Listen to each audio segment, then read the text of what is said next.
ಪ್ರಜ್ವಲ್ ರೇವಣ್ಣ ಅತ್ಯಾಚಾರದ ಆರೋಪಿ ಪ್ರಜ್ವಲ್ ರೇವಣ್ಣ ಅವರಿಗೆ ಮತ್ತೆ ಸಂಕಷ್ಟ.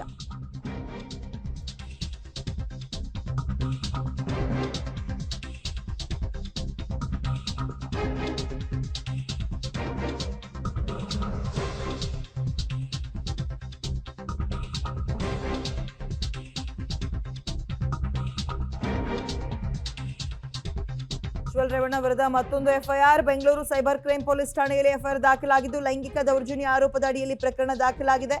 ಪ್ರಜ್ವಲ್, ಕಿರಣ್, ಶರತ್ ವಿರುದ್ಧ ಎಫ್ಐಆರ್ ದಾಖಲಾಗಿದೆ. ಇದು ಸದ್ಯ ಪ್ರಜ್ವಲ್ನ ಬಾಡಿ ವಾರೆಂಟ್ ಮೇಲೆ ವಶಕ್ಕೆ ಎಸ್ಐಟಿ ಅಗೇನ್ ಕೇಳಿದೆ. ನಿನ್ನೆ ತಾನೆ ಅವ್ರಿಗೆ ಕೊಟ್ಟಿದ್ದಂತಹ ಕಸ್ಟಡಿ ಅಂದ್ರೆ ವಿಚಾರಣೆಗೆ ಕೊಟ್ಟಿದ್ದ ಸಮಯ ಮುಗ್ದಿತ್ತು. ಅಗೇನ್ ಪರಪ್ಪನಗ್ರಹಾರಕ್ಕೆ ಕರೆದುಕೊಂಡ್ಬರಲಾಗಿತ್ತು. ಈಗ ಮತ್ತೆ ಬಾಡಿ ವಾರೆಂಟ್ ಮೇಲೆ ವಶಕ್ಕೆ ಕೇಳಿದೆ ಎಸ್ಐಟಿ ಟೀಮ್ ವಿಚಾರಣೆಯನ್ನ ಮುಂದುವರಿಸೋದಕ್ಕೆ. ಇದೀಗ ಪ್ರಜ್ವಲ್ ರೇವಣ್ಣಗೆ ಸಂಕಷ್ಟ ಇನ್ನಿಲ್ಲದಂತೆ ಕಾಡ್ತಾ ಇದೆ. ಹೆಚ್ಚಿನ ಡೀಟೇಲ್ಸ್ ನಮ್ಮ ಪ್ರತಿನಿಧಿ ಮುರಳಿ ನೀಡ್ತಾರೆ. ಮುರಳಿ, ಇದೀಗ ಮತ್ತೊಂದು ಎಫ್ಐಆರ್ ಯಾವ ವಿಚಾರದಲ್ಲಿ? ಬೇರೊಬ್ಬ ಸಂತ್ರಸ್ತೆ ಬಂದ್ ಕೊಟ್ಟಿರುವಂತಹ ದೂರ ಅಥವಾ ಅದೇ ಪ್ರಕರಣಕ್ಕೆ ಸಂಬಂಧಪಟ್ಟಿದ್ದ? ಡೀಟೇಲ್ಸ್ ಕೊಡೋದಾದ್ರೆ.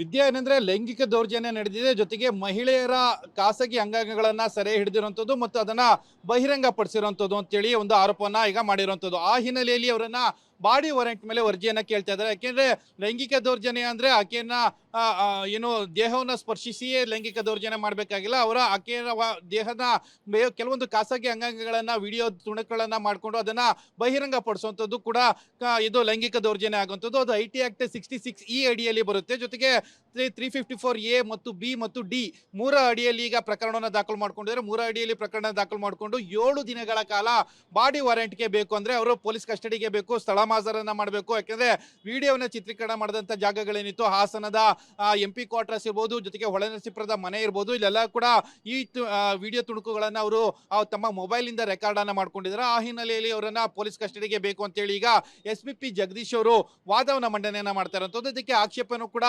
ಪ್ರಜ್ವಲ್ ಪರ ವಕೀಲರು ಅರುಣ್ ಅವರು ಮಂಡನೆಯನ್ನ ಮಾಡ್ತಾ ಇದ್ದಾರೆ. 7 ದಿನಗಳ ಕಾಲಾವಕಾಶ ಬೇಕಾಗಿಲ್ಲ, ಕೇವಲ 1-2 ದಿನದಲ್ಲಿ ಒಳಗಡೆ ಈ ಮಹಾಜರ ಪ್ರಕ್ರಿಯೆಯನ್ನ ಮುಗಿಸಬಹುದು ಅಂತ ಹೇಳಿ ಎರಡೂ ಕಡೆ ವಾದ ಪ್ರತಿವಾದ ನಡೀತಾರೆ ಅಂತ. ಇನ್ನೇನೇ ಕೆಲವೇ ಕ್ಷಣಗಳಲ್ಲಿ ಪ್ರಜ್ವಲ್ ರೇವಣ್ಣ ಅವರನ್ನ ಎಷ್ಟು ದಿನಗಳ ಕಾಲ ಬಾಡಿ ವಾರೆಂಟ್ ಮೇಲೆ ಅಂದ್ರೆ ಪೊಲೀಸ್ ಕಸ್ಟಡಿಗೆ ಕೊಡ್ತಾರೆ ಅನ್ನೋದ್ರ ಬಗ್ಗೆ ಕೂಡ ಸಾಕಷ್ಟು ಕುತೂಹಲವನ್ನ ಮೂಡಿಸಿರುವಂತದ್ದು. ವಿದ್ಯಾ, ಓಕೆ, ಥ್ಯಾಂಕ್ ಯು ಮುರಳಿ ತಮ್ಮ ಡೀಟೇಲ್ಸ್ಗೆ. ಸೊ ಇದೀಗ ಪೆನ್ ಡ್ರೈವ್ ಪ್ರಕರಣಕ್ಕೆ ಸಂಬಂಧಪಟ್ಟಂತೆ ತನಿಖೆಯೇ ಚುರುಕನ್ನ ಪಡೆದುಕೊಳ್ತಾ ಇದೆ.